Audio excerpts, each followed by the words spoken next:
So for quite some time now, you've been going shoeless, correct? Can you tell me a little bit about the reasoning behind that? And I'm also curious if that either helps or maybe hinders your posture. Well, the second part is, I don't know if it helps or hinders my posture. It's pretty much the same. But I am a yogi, and when I'm practicing yoga, which is all about your posture, you really have to concentrate on your feet and the way that you stand. And so being barefoot, I tend to do that as I walk around. But the reason I do it is I started traveling to different countries 16 years ago where people couldn't afford to wear shoes. And so I'd take off my shoes and I'd just walk around barefoot and see if I could go 3 steps, in gravel. And I couldn't. I was like, ouch, ouch, ouch. So I decided to go 3 days at home in San Francisco barefoot, kind of like a shoe fast, and in part, like kind of in somewhat in solidarity, just to see what it was like, to not be able to afford shoes, but also to toughen up my feet. Yeah. and so like 3 days turned into a week, and then a month, and then a year. And when I was at 10 years, I started partnering with an organization called Souls for Souls that collects shoes all around America and sends them out to 62 different countries after natural disasters. So they started right after Hurricane Katrina, and they've been going ever since. Wow, that's great. How long did it take for your feet to adjust on a daily basis to being barefoot?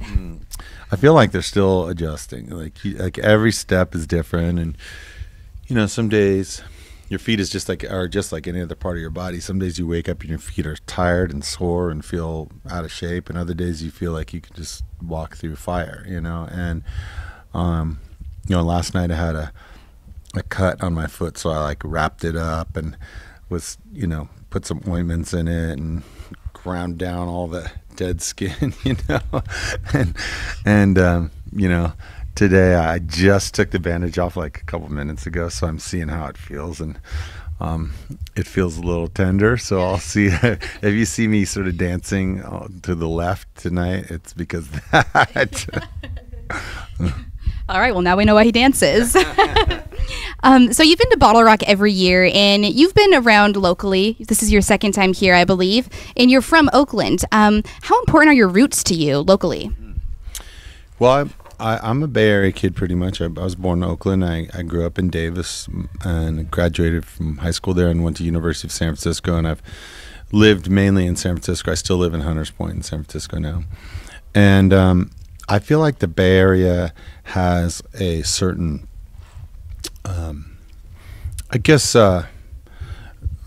cultural values that I feel are really important. Like the first one is like diversity and acceptance of people who are different.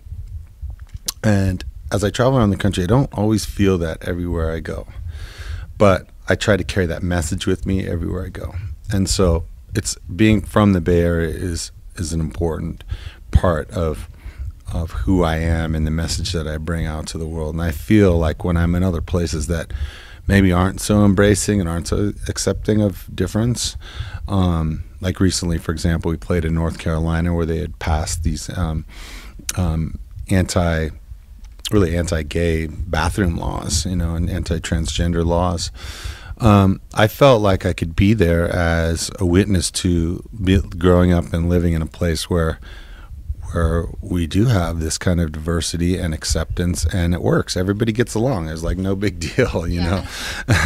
And so that's just an example of how, being a Bay Area person really is a part of my, DNA at this point. That's awesome. So I would consider you to be a positive person. You've got positive vibes and a very apparent positive message. Do you have bad days just like the rest of us? And if you do, how do you push through and still have that smile on your face? Well, yeah, I have ups and downs, emotional ups and downs, and go through the full spectrum of color of emotion like anybody else does. But I believe that positivity is something that you can practice and you can get better at. And, it's the classic, is the glass half empty or is it half full? if you practice positive thoughts and positive speech and positive actions and positive and doing positive things for other people, it becomes your default mode.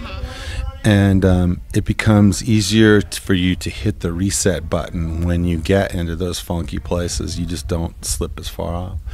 But I also feel like music is a very important part of that. And luckily, I get to play music, almost every night. And even when I'm at home, I play guitar in my house and I sing with friends and I write music. And to me, music is that thing that helps me to unjam whatever emotions that I'm feeling. And I guess that's the main thing that I hope for myself, and then I would also hope for other people, is that people have ease of heart, so that whatever it is that you're going through, that it passes through you easily, because we all have every emotion in us. All right, and my last question for you, musically, what would you say are your top 3 inspirations? Well, I think my biggest inspiration is not a musical artist. It's just really walking through life and experiencing, talking to people and meeting people who are in extremely challenging positions in life, who are doing extraordinary things, just ordinary people who are doing extraordinary things to make a difference, either in their own life or in the lives of other people. And then musically, I love storytellers who can make you dance. So I love Bob Marley, I love Johnny Cash, I love Stevie Wonder, I love Run DMC, I love John Lennon, I love Bob Dylan. I love people who are able to tell like a story through a song, but that's got a beat that you can dance to. And then the final thing is that every bit of music that I absorb, or that I hear, that comes into me, somehow enters into my makeup as an artist, and it tends to like come out in ways that I would never expect. It becomes part of my musical vocabulary, I guess. And so I'm constantly surrounded by music that, like, my son plays, for example. My son over there, Ade, he's always playing me new things, and my wife has different tastes in music than I do, and the guys in my band do too. So I'm constantly hearing new things, and it all, becomes part of who I am.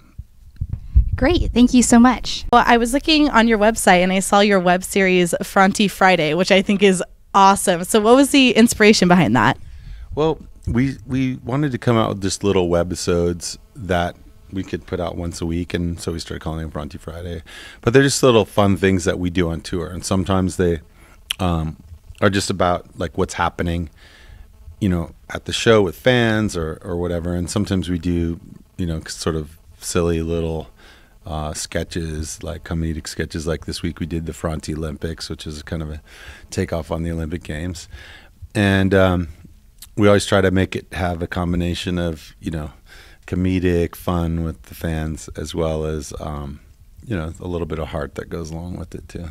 So who won? In this most recent one, the fans won. The Franti Olympics, the fans won. What kind of games are in the Franti Olympics? Well, let's see. We had 3-on-3 ping pong, which you had to hit the ball and then pass it to somebody, the paddle to somebody else, and then they had to hit it and pass it to somebody else. We had hoverboarding. We had, gymnastics, I guess you could call it gymnastics. Bike racing. I was on a lowrider bicycle. And hitting an apple off the fan's head with darts. And they were okay with that? We scratched that event. Sounds dangerous, but fun. Yeah. And I also noticed the Good to Be Alive movement, which I thought was really cool because you can sign up on your website to be a part of that. Where did that come from, and what does it mean to you? Well, we have a song on our new record called Good to Be Alive Today. And it's really a song of gratitude that just says, even though the world seems so challenging right now, it's like there's so much division, hatred, bombings, fear, shootings, and crises around every corner, that really there is no better time to be alive than there is right now. And the reason for that is because there's so much stuff that's going on. It's easy for any of us to become difference makers. Even the smallest thing that you do to make somebody's life better really stands out right now. And I guess the main message of the song is that if we look to that 10% of each of us that is that side that's filled with fear and hatred and a little bit of prejudice and some, insecurity, if we look to that side, it's really easy to pull that out and magnify that and turn it into hatred, out in the world. But if we look to the other 90% of us that is like compassionate, that cares about other people, cares about the planet, cares about our country, our communities, cares about the health of ourselves and the happiness of other people, it's easy to pull that side out too. And if we focus on that and concentrate on pulling that out, then we pull out like all the good that there is in people. And I really feel that good to be alive idea of having gratitude for every moment that we have in this life is really more important now than ever before. Yeah, that's incredible. And throughout your musical career, you've always taken on really big social justice issues. So I was wondering, now that we're in 2016 and a lot of those issues get brought up on social media, how do you think that's affected the cause? Well, I think it's great. I think that, people today are more aware than ever before of what's happening in the world. And it's a lot harder to hide the truth from people. I mean, sometimes it gets tricky because there's so many perspectives that are out there all at once. It's hard for people to sift through it. But with all this perspective, it's easier for you to make up your own or formulate your own opinions about what's happening the more that you know. And, I believe that I have 3 values that are super important to me. I want to see all people be happy, healthy, and equal. And those are the values that are the most important to me. And, healthy, happy, and equal. And so when I'm, going through social media or when I'm choosing to get involved in different fundraising events or whatever, that's kind of my litmus test. And I don't hold it up to like political parties. Like, is it Republican, Democrat, left and right? Is it this nation or that nation or whatever? I just say, if I'm surrounded by people who want to make other people feel healthy, happy, and equal, then I'm going to support those efforts. That's awesome. And you're now on your 9th studio album. Congratulations. That's awesome. So how do you think this album differs from your other albums? Well, every record that I go into, I try to like re-envision what it is that I do. And so, I mean, for better or for worse, some people are like, God, I really like your second album. I wish everything you did sounded just like that. And I'm like, well, sorry. I would get really bored with that. And so in some ways it can be a blessing and a curse. Some people have expectations of you that you can't meet. But what I've found is that the benefits of it are that I've developed a loyal fan base who over the years, they expect that I'm going to do something different, and they're intrigued, and they're like, what is he going to come out with next? And so I feel a sense of freedom in doing that. And I also feel a responsibility, mainly to myself, to try to challenge myself to make the best music that I can. And what I mean by that is that it's rich in meaning and it's rich in musical, I guess, color and density and emotion. That's awesome. And I have one last question. It's kind of really serious. I don't know if you're prepared for it, but say you were going karaokeing. Yeah. Would you ever karaoke to your own?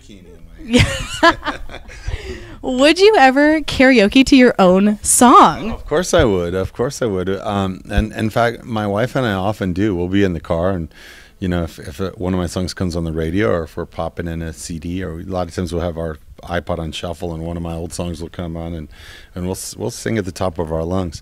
I do actually love karaoke. The last time I did it was at this place called, I think it was called either Fred's Place or Frank's Place, but it was this gay karaoke spot in New York City that stays open until like 4 a.m. And we got there at like 2, and they have a piano player, and there's just like all these binders and binders, mostly of like show tunes. So it's like, oh, today we're gonna sing the theme from Cats, or like the theme from Witches or whatever. But It was right after Prince had passed away, so I sang Purple Rain. I did a karaoke version of Purple Rain, which brought down the house, by the way. I love to be surrounded by people who are willing to put themselves out in a vulnerable way and make a fool of themselves, perhaps. So karaoke is a perfect place to do that. Do you have a go-to song? A go-to song. I don't have a go-to song, but some of the ones that we've been famous to do. What's the one that Cappy did? When we were in Koreatown? Yeah, I know that Jet Shree, somebody did like Age of Aquarius. Yeah, Age of Aquarius. Yeah. This is the dawning of the age of Aquarius. That was it. And it goes for like 11 minutes, and all it says is, this is the dawning of the age of Aquarius, over and over again. Yeah, Bohemian Rhapsody, yeah. Guilty, done that one too. Well, thank you, and good luck tonight. I'm sure it's going to be amazing. Thank you very much. Thank you.